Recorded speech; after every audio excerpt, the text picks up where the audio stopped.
Buksan po natin ang ating mga Biblia sa John chapter 1. Basahin po natin ang verse 1 hanggang 14.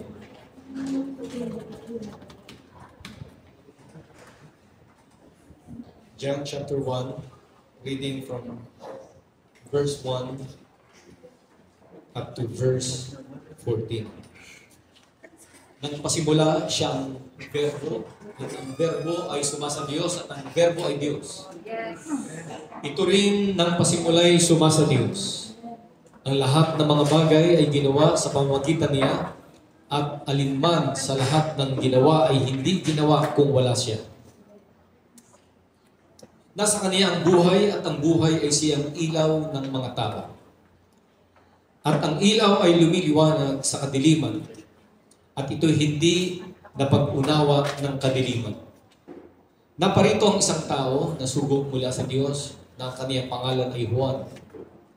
Ito'y naparitong saksi upang kaniyang patotohanan ang ilaw, upang sa pamamagitan niya ay magsisampalataya ang lahat. Hindi siya ang ilaw, kundi pumarito upang kaniyang patotohanan ang ilaw. Nagkaroon ng tunay na ilaw sa makatuwid bagay ang ilaw na lumiliwanag sa bawat tao na pumaparito sa sanglibutan. Siya ay nasa sanglibutan at ang sanglibutan ay ginawa sa pamamagitan niya at hindi siya nakilala ng sanlibutan. Siya ay naparito sa sariling kanya at siya ay hindi tinanggap ng mga sariling kanya.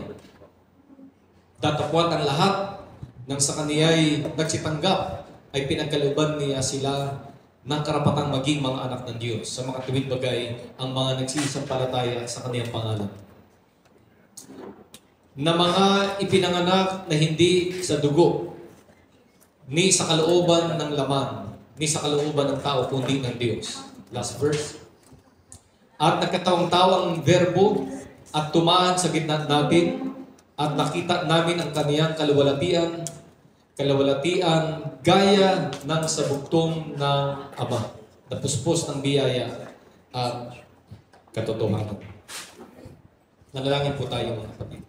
Salamat Panginoon sa iyong mga salita. Purihin ka, O Lord. Salamat sa iyong presensya, sa iyong pangako, na sa tuwing kami nangagkatipon sa iyong banal na pangalan, ikaw ay nasa aming kalagitnaan. Patuloy kang mangusap, magliwanag sa bawat isa sa amin, sa pamagitan ng iyong salita namin mapapakinggan sa oras po ito. Pagpalain mo po ang bawat isa. Lukuban mo kami ng ibala na dugo ng Espiritu Santo. Kumilos ka sa aming kalagitnaan. Lahat ng ito hinihiling namin sa iyong banal na pangalan. In Jesus' name we pray. Amen. Palakpakan natin ang ating Panginoon. Kayo po yung mga kabunan. Ulitin ko lamang ang theme natin for this month is Let Your Light Shine. Let your light shine. Nakaraang prayer meeting po natin, pinalaki po natin yung patungkol sa liwanag. Sa Bible, kapag nakabasa tayo ng light or liwanag, ito ay ina-associate sa maraming bagay. Okay? Yung light ay ina-associate sa truth, katotohanan. Okay? Ang light ay ina-associate din mga kapatid sa salita ng Panginoon. His word is a light unto our path. Ito'y liwanag sa ating mga landas, sa ating buhay. So, ang liwanag, alam naman natin kung gaano ito kahalaga. Kung walang ilaw, walang liwanag, mga kapatid, hindi po tayo makakapamuhay ng normal. Okay? Kagaya pong ginagawa natin ngayon, ang service na ito ay hindi magiging maayos kung wala po tayong liwanag na nakikita. Ngayon, nais ko pong pansinin ninyo yung mga mahalagang salita na binanggit po dito sa John chapter 1. In the beginning was the Word. Okay, so take note of the word, yung salita o verbo. Binasa natin kanina sa Tagalog. And the Word was with God. Yung salitang ito ay kasama ng Diyos sa pasimula. At ang sabi rito, the Word was God. Ang salita ay Diyos. So, nagpasimula ay ang salita. Pag sinabing pasimula, tumutukoy yan sa beginning of time, beginning of creation, bago pa umiral lahat ng bagay. Yung mga bagay na nakikita natin, yung kalawakan, lahat ng mga bagay na nilikha, bago pa ito umiral, the Word was already there. Naroon na yung salita. At yung salita na yun ay hindi hiwalay sa Diyos. Kasama niya. Okay. Part of His being. Bahagi ng kanyang pagka-Diyos. Yung salita. Sa Grego, ang verbo, ang salita, ay hindi lamang tumutukoy sa word na naririnig natin o yung lumalabas sa bibig ng isang tao. Ang verbo o yung word ay tumutukoy sa mismong intellect, tumutukoy sa mismong karunungan. Yung knowledge, yung wisdom ng Diyos. So para madali natin maintindihan, yung salita sa Grego ay hindi lamang tumutukoy doon sa salitang lumalabas sa ating bibig. Yung verbo o yung salita ay mismong yung ating brain, itong ating isip. Okay? Dito nang napaprocess dito nang gagaling yan lahat Ang ating bibig, ang ating kamay ay channel lamang para express kung ano yung laman ng ating isip. Okay? So yung word na lumalabas sa ating bibig ay kapahayagan lamang kung ano yung nasa isip natin. Doon nagmula yun, doon yung pinrases. So sa Diyos, mga kapatid, ay ganun. Ang ating Panginoon sa kanyang kalikasan bilang Diyos, meron siyang intellect, meron siyang talino, meron siyang karunungan, meron siyang wisdom. Okay? At sa pamagitan ng kanyang karunungan at wisdom, in-express niya ito sa pamagitan ng kanyang salita. At ang salita na ito ay merong creative power that when He began to speak, anong nangyari? Umiral yung mga bagay na kanyang sinalita. Pero saan nagmula yun? Sa kanyang isip, sa kanyang intellect. Kaya ang sabi ng Bible, in the beginning was the Word, the intellect, the mind of God, and that Word was with God, part of His being. And that Word is God Himself. Mismong Diyos, mga kapatid.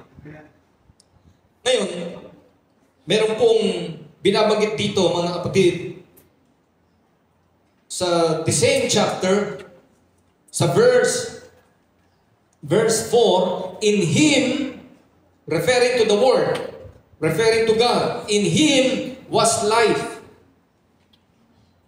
Nasa Kanya ang buhay. And the life was the light of men. Nakalino daw yung buhay? As a Word. And that Word was God. Ang buhay ay nasa Kanya. Siya daw yung liwanag. At ang liwanag nito ay yung buhay na nasa tao. Now, yung light was associated sa life. Buhay. Bakit kaya gano'n? Ano ba yung buhay na ito? Alam niyo, without life, you cannot process image. Kung walang buhay. Okay, yung buhay na tinutukoy dito is consciousness. So ano ba yung elements ng, ano ba yung mga tatlong elemento na mahalagang mga sangkap para mabuo natin yung imahe o yung image na nasa paligid po natin? Ano ba yung napaprocess? Meron tatlong elements. Number one element is the light. Yung liwanag. Okay? Ngayon, maliwanag, mga kapatid.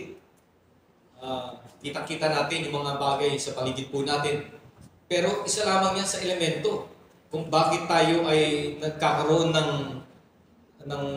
ng visual, bakit nabubuo yung mga image sa ating isip. That's the number one element. The number two element is the object. Kasi kahit may liwanag, kung wala namang object na ipaprocess ng iyong mata, kung ano yun, wala rin. Liwanag lang makikita mo. Kaya nga merong isang klase ng sakit na nararanasan kapag ang isang tao ay matagal na nakapirme or tumitira sa isang lugar na puro yelo, everything is white. Pag puro puti yan, paligid mo, ang langit, pag tumingin ka, puti, nagkaroon ka ng disorientation. Bakit? Everything is white. Hindi mo malaman kung saan yung direction. Okay? Walang ibang napaprocess ang isip mo kung hindi yung kulay puti. Okay? So without the object, wala kang ipaprocess. Okay? So number one is the light, number two is the object, and number three is your brain. Yung utak mo. Ngayon, sabihin natin, bakit hindi yung mata? Importante yung mata, but remember that the eye is just an extension of your brain. Extension lang yan ng brain natin eh. At ang mata ay, ano lang yan? Receiver. Ang mata natin ay window. Okay? Sa kanya lang dumadaloy. At kung ano man yung makita ng iyong mata, tinatransmit niya yung sa pamagitan ng liwanag at ng object na nakita mo na na-register sa kanya, tinatransmit niya doon sa brain at yung brain mo ang nag-i-interpret kung ano yung nakita mo. So sa ganyan paraan, nabubuo yung vision. Okay? Vision begins with the light passing through the cornea and the lens. Okay? Yung liwanag dumadaloy sa ating mata. Okay? Which combine to produce a clear image of the visual world on a sheet of photoreceptors called the retina. Okay? So may mga chemical dito sa ating mata. Okay? Na pag tumama yung liwanag, pumasok sa ating mata, at yung mga iba't ibang klase ng kulay tumama sa ating mata, as in a camera, the image on the retina is reversed. Okay? Pabaliktad. Objects above the center project to the lower part of the vice versa. So, ibig sabihin, mula dito sa ating mata, pinoproject niya papunta doon sa ating brain yung mga bagay na nakita natin, na-register natin. At mula sa ating brain, pinaprocess niya yung image na yun. Anong kulay noon, anong shape, okay? At yan ay kung lahat ng element ay present. Lahat ng element ay present. So light is very important. Okay? Pero tandaan natin, mga kapatid, meron tayong mga tinatawag na mga visual impairment. Mga balakid kung bakit hindi tayo nakakita ng tama. Or mga hadlang, bakit hindi tayo nakakita ng tama. Ano yung mga hadlang? Number one, not enough light. Walang sapat na liwanag. Yung problema ito, dalawang bagay. Yung una ay yung liwanag mismo na nasa paligid natin. Pangalawa, yung mata natin may problema. Hindi makapasok, hindi makapenetrate ng ayos yung liwanag. Kaya nga, tayo mga tumatanda, humihinga na yung lens ng mata natin. Yung liwanag hindi masyadong nakakapasok sa mata natin, kaya lumalabo yung ating paningin. Kasi may problema na yung lente ng ating mata. Walang problema sa liwanag, maliwanag eh. Pero bakit hindi ko mabasa? Kasi yung liwanag, hindi na nakaka-penetrate ng gusto sa aking mata. May problema sa lente ng aking mata. Yung iba naman sa inyo, nakakabasa ng malapit, pero yung malayo, hindi nyo na maaninag yung mata, ay yung mukha. Bakit? Something's wrong doon sa lens. Yung liwanag, hindi na nakakapasok ng gusto. So, isang problema yun. Walang problema sa liwanag. Yung liwanag naririyan. Ang problema ay yung ating mata. Kaya nga, Pag malabong mata mo, obserbahan ninyo, malabong mata mo, di ba? Parang hindi mo masyadong mabasa pag nandito. Subukan mo lumabas. Medyo mas nababasa mo. Bakit? Iba yung iba yung liwanag. Okay? Alam niyo ba sa Diyos natin walang problema? Ba't hindi natin siya maaro? Ba't hindi natin maintindihan? Ba't hindi malinaw sa atin ang kalooban niya? Ang problema, hindi ang Diyos. Dahil ang Diyos is full of light. Maliwanag ang Diyos, mga kapatid. Ang problema ay sa atin. Yung ating mata ay mayroong problema. Okay? Pangalawang problema, mga kapatid, ay yung mismong brain natin. How our brain interpret yung mga object o yung mga nakikita natin. So, walang problema sa liwanag, walang problema, malinaw ang mata mo. Ang problema, yung brain mo, mali interpretation. Nangyayari ba yan? Nangyayari yan. Kala mo, pogi. Di ba nadaya mata mo? Nung lumipas yung ilang mga araw, bakit pala nito? Minsan may object na sa tingin mo, ito yung itsura niya, pero nung titigan mo ng gusto, iba pala yung shape niya. Okay. Bigyan ko kayo ng example. Bigyan ko kayo ng example. Ito. Pag ito ginanito ko, ano nakikita niyo? Ano shape? Rectangle? Di ba? Rectangle? Pwede mong sukatin yan, di ba? Yung dimension niya. I'm holding the same book, pero pag ginanito ko yan, iba yung dimension niya. Okay? Pero, pareho ang nakikita natin. Pero kung ipasusukat ko ito sa'yo, Pastor Joshua, iba ang dimension na ibibigay mo. Kung ipasusukat ko ito sa kanya, iba yung dimension na isusukat mo. Magkaiba ang sukat ninyo, hindi kayo para magtalo because you're referring to the same book, kaya lang magkaiba yung angle ng inyong paningin. So minsan ang ating mata ay nagkakaroon ng sarili niyang interpretation ayon sa kanyang nakikita. Ang problema kung talagang mali yung iyong interpretation. At yan ang problema sa tao. Lito ang maraming tao. Ligaw ang maraming tao. Bakit? Ang tao ay wala sa katotohanan. Kaya nga pagdating sa spirituality, kahit yung mga Hudyo na mga biyasa sa kautusan, hindi nila maintindihan yung talagang kalikasan ng Diyos eh. Hindi nila maintindihan yung kalooban ng Diyos. Hindi nila lubos na maintindihan yung mismong Torah, yung mismong aklat na binigay sa kanila ng Panginoong Diyos sa Lumang Tipan. Kaya nung pamarito ang ating Panginoon, which is the light of the world, full of light, and in Him there's no darkness at all, bakit magkaiba sila ng interpretation? Bakit magkaiba sila ng nakikita? Bakit magkaiba sila ng appreciation? Bakit magkaiba sila ng lifestyle? Magkaiba sila ng buhay? Why? Because something's wrong with their perception, with their understanding. May problema sa kanilang paningin. And men love darkness rather than light. Kaya alam nyo, nung pumarito ang ating Panginoon Kristo, isa lang dala niya. Ito yung dala-dala niya.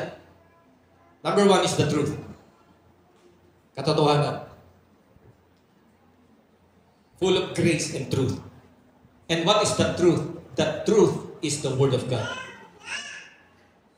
Yun yung dala niya katotohanan. Okay? Ano pa yung dala niya? Aside from the truth, dala-dala niya ay light, liwanag. Kasi kahit yung truth ay nariyan na, i-deliver na yung truth, sinalita niya na yung truth. Okay? Pero hindi pa rin maintindihan. So para maintindihan ito, merong liwanag na nasa ating Panginoon Kristo. Na para ma-absorb mo yung liwanag na yon, isa lang ang pwede mong gawin upang ang liwanag na yan ay magningning sa bawat isa sa atin. Papaano yun? Tandaan natin, merong mga bagay that can only be perceived not through your eyes, but through your hearing. May mga bagay na lubusan mong maiintindihan. May mga bagay na magiging maliwanag sa iyo. Hindi sa pamagitan ng iyong paningin na literal, kundi sa pamagitan ng iyong pandinig. So ano yun? Ano yung sakap na yun para maging maliwanag sa atin? Yan ay walang iba kung hindi ang pananampalataya. Faith. Ang salita ay nariyan na. The truth ay narito na. Binigay na sa atin.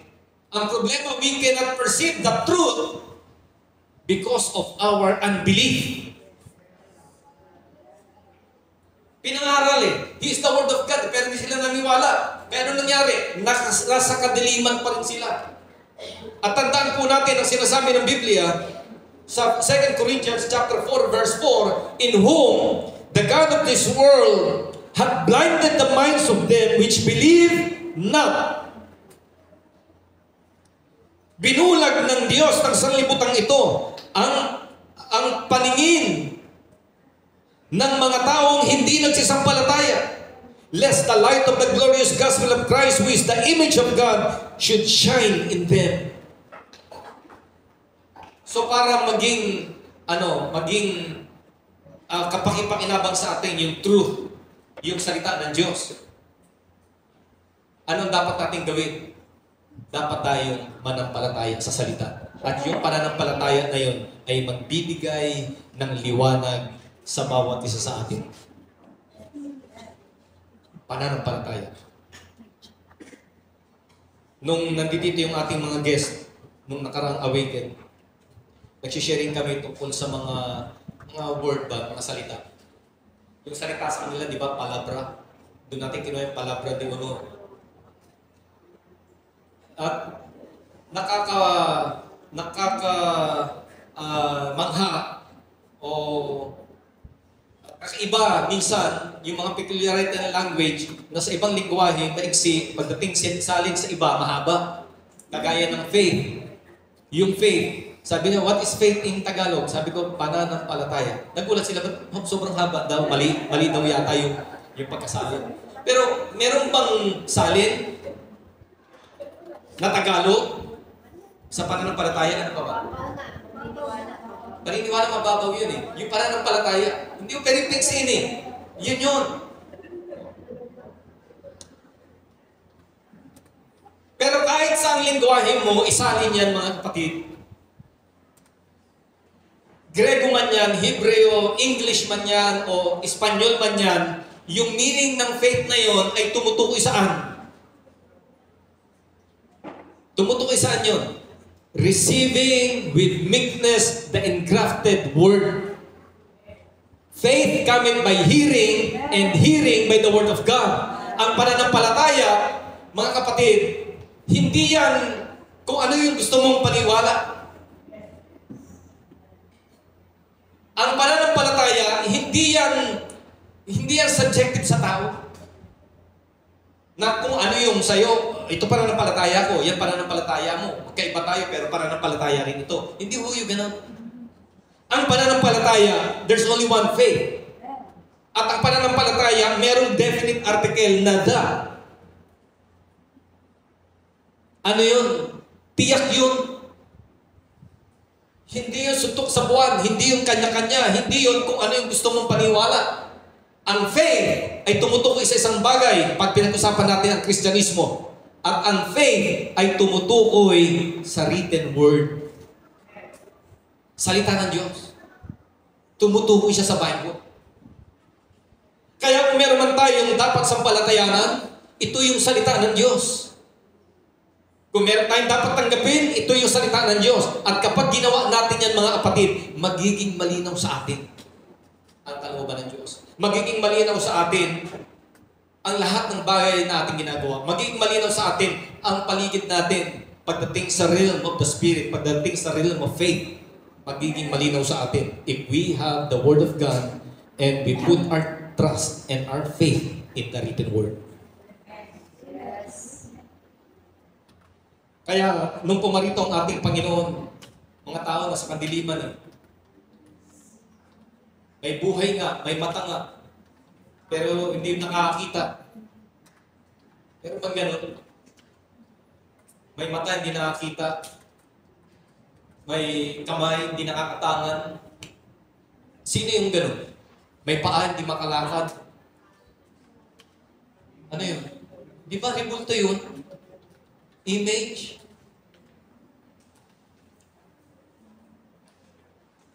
Pero nung pumarito ang ating Panginoon, mga kapatid, ang liwanag ay nagliwanag sa sanlibutan. Kaya ano sabi doon? To them that receive Him, to them gave He power to become sons of God. Paki-flash nga yung verse na yun. John chapter 1, verse, is it 10 or 14?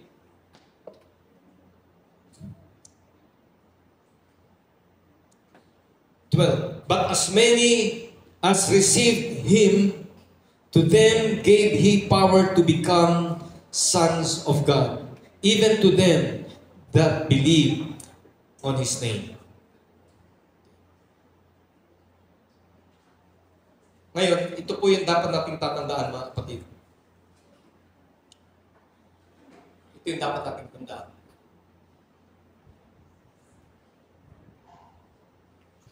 Dati, ano ba yung consciousness natin? What is our consciousness? Anong tawag sa consciousness na yan nung tayo wala pa sa Diyos? Worldly consciousness. Read Ephesians chapter 2. Ang consciousness natin ay narito sa mundo.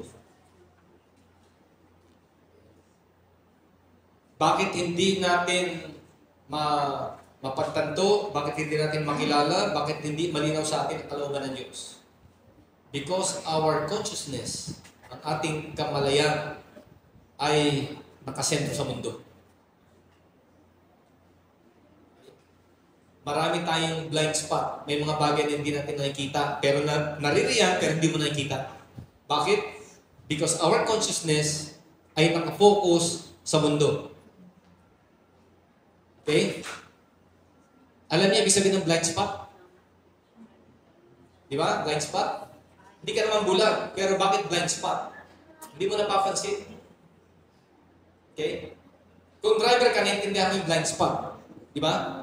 Kapag ang dala mong sasakyan ay mataas, drive ka ng truck, yung mga dumidikit sa gilid mo, nariyan yan, nasa harap mo, hindi mo sila napapansin. Bakit? Kasi yung paningin mo, mataas, hindi mo nakikita yung nasa ibaba.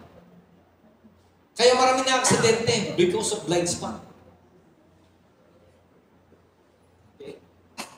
At tayo rin, may mga blind spot sa buhay po natin. And the problem is, our consciousness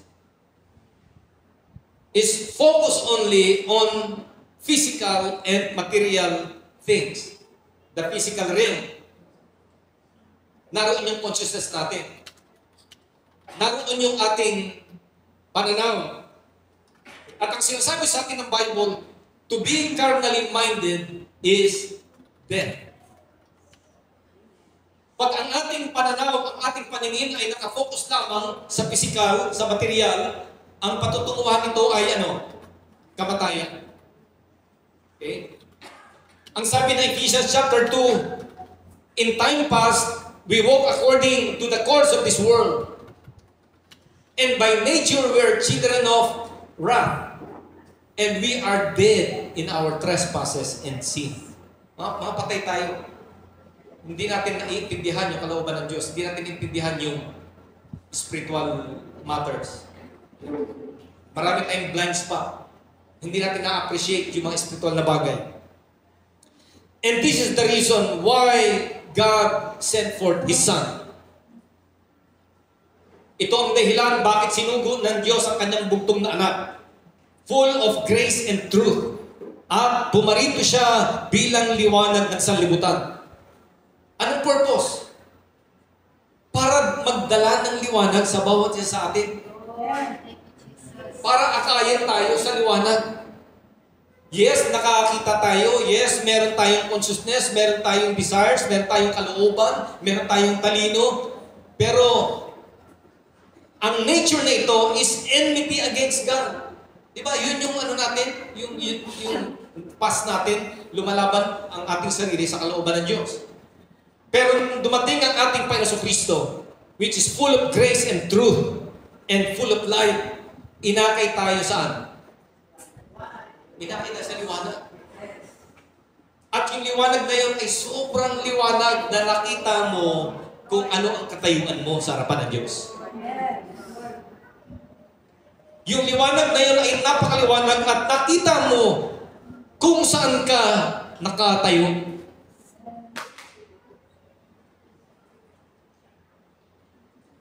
Kaya nais kong palalahanan ng bawat isa sa atin. The main reason bakit pumarito ang ating Panginoon is to deliver us from the kingdom of darkness into His marvelous light. And now, we are the children of the light. Anak tayo ng liwanag. Anak tayo ng ating Panginoong Diyos. Hindi na tayo anak ng kadiliman. Lumipat na tayo mula sa kadiliman tungo sa kanyang kagilagilas na liwanag. At ang nais ng Diyos sa atin ay manatili tayo sa liwanag at magliwanag tayo sa mundong ito. And that's the message of the Lord in each and every one of us. Since we receive Christ, who is the light of the world, we need to be the light of the world also. Let your light so shine before men that they may see your good works. Kinakailangan magliwanag tayo. Anong klaseng liwanag? Ayun yung tanong. Anong klaseng liwanag? What kind of light? What kind of light? Ano ba yung dapat nagliliwanag sa atin? Pag sinabi bang liwanag, literal ba yun?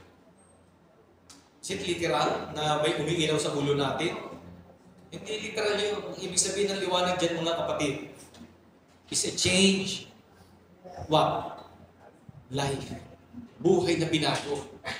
Yung liwanag doon, mga kapatid, ay yung paglakad sa salita ng Diyos. Yung liwanag doon ay yung good works na dapat nakikita. Dapat na isang ehemplo na minamasdan ng tao as a living epistle, written and known of all men. Kinakailangan maging liwanag tayo ng mundo ito. Hindi umaandap, hindi kumukurap-kurap, hindi patay-sindi,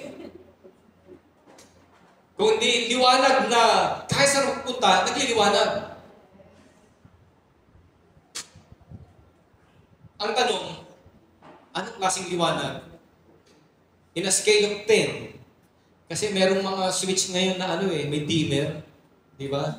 Napapaliwanag, napapalabo.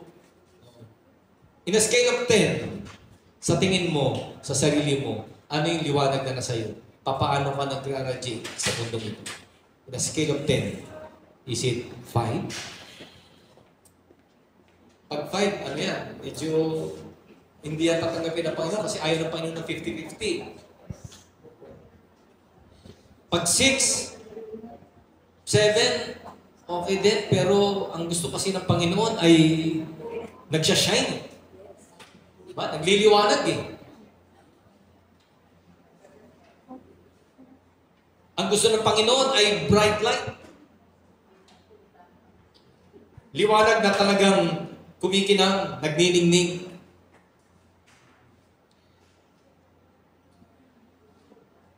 Hindi natin masyadong ma-comprehend. Pero ito tatandaan natin. Just try to imagine. yung greatness ng ilaw, yung greatness ng ilaw,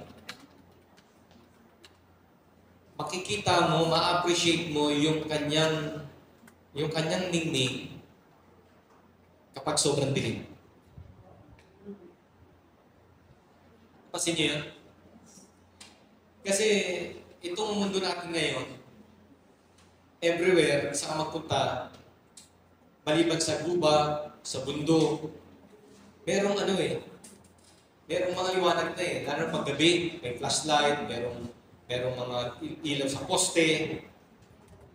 Pero kung nasubukan yung tumira sa probinsya, as in walang ilaw, sino nakatira sa probinsya walang ilaw? Walang mga kalsada na may mga poste. Kasi nung dinala ko si Lisa doon sa bahay ng nanay ko, sa Leyte, talagang walang kalsada na sementado. Lalakad ka sa sa rock road. Medyo may palabundok ng konti, tapos may paawa, may palusong. Tapos pagdating mo rin sa bahay nila, wala pang solar noon, di pa uso solar noon nung dinala ko yan. Ha? 1995. Ang tubig ay iniigib, ang manok ay hinuhuli, ang niyog ay kinakayod at pinipiga. Lahat gagawin mo mano-mano. Ang apoy ay pinagdidikit, sinisindihan. Walang click, walang gano'n. Hindi uso yun doon. Walang yelo na malamig na tubig. Kasi yung bukal naman ay malamig na. Yung ilaw sa gabi na lampara, subukan mong sindihan dito. Sindihan mo rito yung lampara. Parang di mo ma-appreciate yung liwanag. Bakit? Maliwanag eh. Kahit sa gabi. Pero sa napakadilim na lugar, yung lampara na yun, mga kapatid, is very precious. Napakahalaga. Na sa lampara na yun, ang mga bata ay nag-aaral. Sa lampara na yun, ang magsinirog ay nasusumpaan. Sa lampara na yun, ay nagagawa ang maraming mga activity sa gabi. Nakakapagluto, kung ano yung mga dapat gawin sa napakaliit na ilaw na yun. Alam niyo ba kung gano'n kadilim ang mundo ngayon? Gano'n kadilim ang mundo? Sobrang dilim. Because of sin. Balot na tayo ng kasalanan eh. Hindi na nga ma-discern ng tao what is right and what is good eh. Bakit? Kasi ultimong yung masama ay tinatawag na natin mabuti. At yung mabuti, tinatawag natin masama. Yung masama, ginawa nating mabuti, tanggap na sa ating lipunan, bahagi na ng ating kultura, normal na siya sa atin, at kung ano yung mabuti, corny na. Hindi na tinatanggap. So we're living in a very dark world, in a very dark society. Napakadilim. Ngayon, kung hindi ka magliliwanag sa mundong madilim, sino magiging tanglaw at sinong magiging gabay ng mga taong lumalakad sa kadiliman? Sino? Sinong gabay mo? One time, minsan dyan sa Tagaytay, may pagkakataon dyan na sa Tagaytay, yung biglang fog, nababalot ng ulap, yung city. Tapos, pag wala kang fog light, sino na nakadaan dyan? Sa Tagaytay. Na biglang nagkaroon ng hamog. Tapos hapon na, magdidilim. Dilim na, yung gabi na. Hindi mo talaga makita yung sa unahan mo. Dahil puro usok. Tapos pag wala kang fog light, ang tanging gabay mo, yung ilaw nung sasakyan sa unahan. Kailangan huwag kang lalayo sa kanya. Kasi yun lang yung gabay mo eh. Yun lang yung gabay mo. Ang problema niya, kung maligaw siya, ligaw ka rin. Kung mabangga siya, bangga ka rin. Pero, na-experience ko mga kapatid wala kang fog light.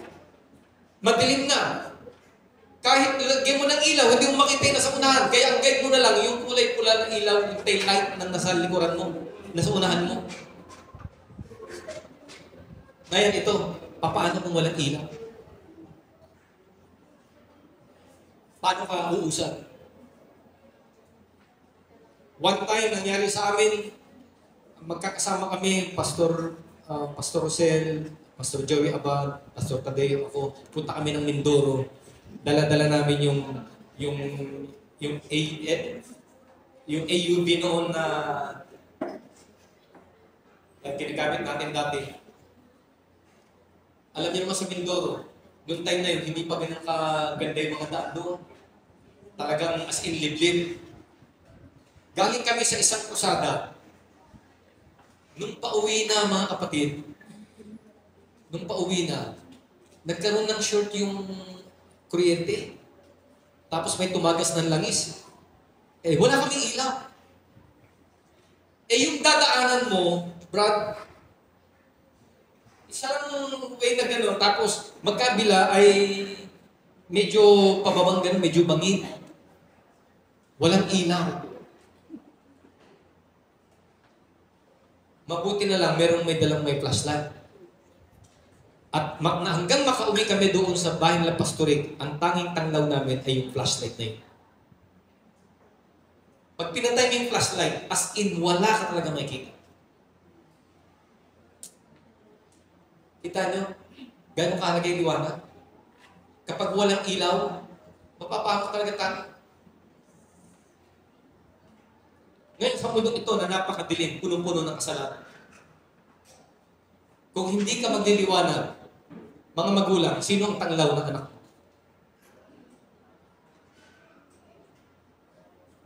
Kung ikaw ay anak na mananampalataya at ang magulang mo hindi pa mananampalataya, kung hindi ka magliliwanag, sinong tanglaw ng magulang? Sinong gabay nila? Sa eskwelahan. Kung 90% ng mga estudyante ay nasa kadiliman at ikaw lang yung mananampalataya doon, kung hindi ka magliliwanag, sinong tanglaw nila? Yung mga nagtatrabaho sa opisina, kung ikaw lang nag-iisang mananampalataya dyan, sinong magiging tanglaw nila na magbibigay liwanag at pag-asa sa kanila? Remember that if our gospel be hid, it is hid to them that are lost. Meron tayong obligasyon, meron tayong pananagutan sa harapan ng Diyos na kinakailangan magliwanag tayo sa mundong madilim. Dahil ito rin ang dahilan kung bakit pumarito ang ating Panginoon Kristo. Bigyan tayo ng liwanag. At yung liwanag na yan, sa pamagitan ng kanyang salita at sa pamagitan ng kanyang espiritu, sinindihan ka. Binigyan ka ng ilaw, binigyan ka ng liwanag. Hindi yan ilalagay sa pitsil, hindi yan ilalagay sa ilalim ng higaan, hindi yan ikinuubli.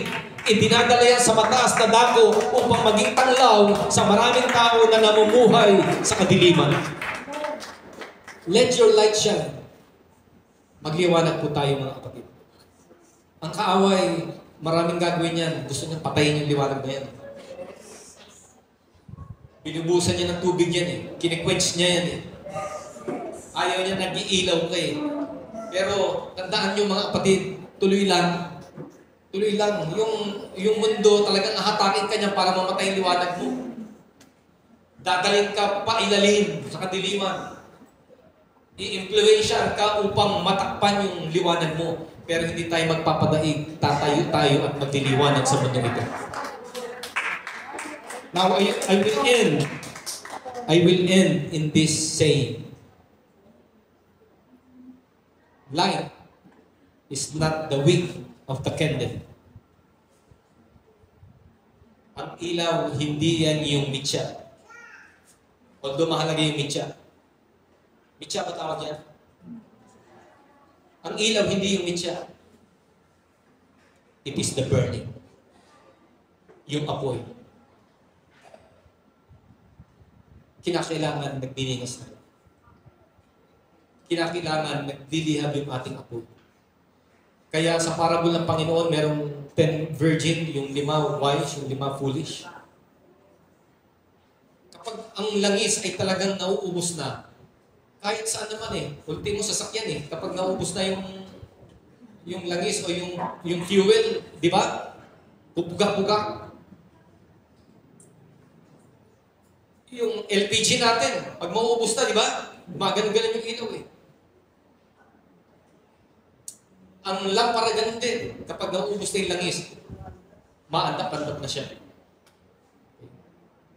Pero hindi tayo dapat umandap-andap. Kailangan diliwanag tayo. We need the oil of the Spirit. Kinakailangan natin ang langis. Kinakailangan natin ng liwanag ng Espiritu ng Panginoon, ng Kanyang salita sa mundong ito na madilim. Hindi tayo magpapagabi. Hindi tayo magpapa-overwhelm sa gawa ng kadiliman, but we will overcome darkness through the light of the gospel. Sa liwanag ng salita ng Panginoon sa buhay natin. Tayo lang ito may umang kapit. Let's all stand.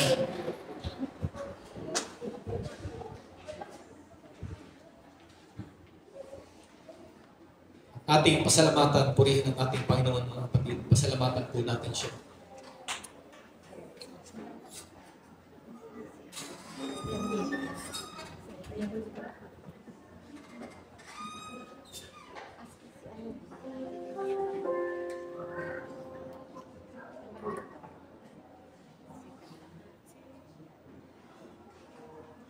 Hallelujah. Thank you, Jesus.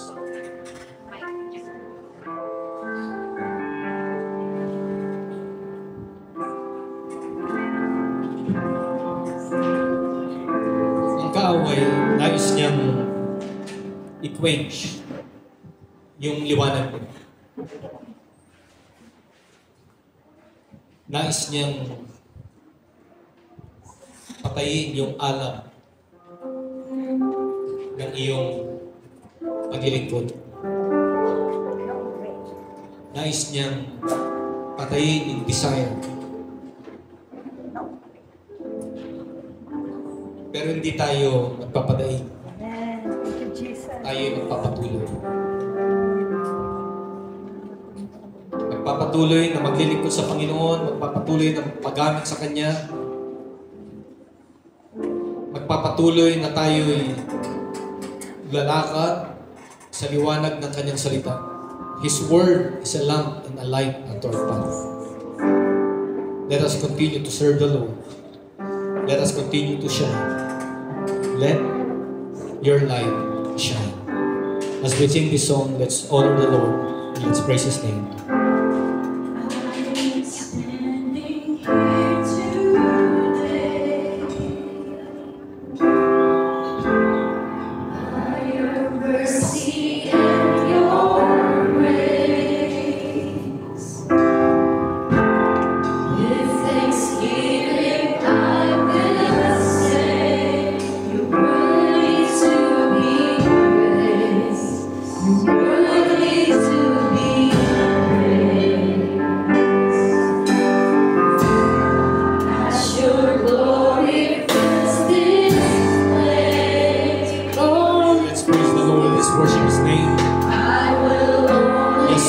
Yes, Lord. Thank you, Jesus. Thank you, Jesus. Hallelujah. Hallelujah. With thanksgiving.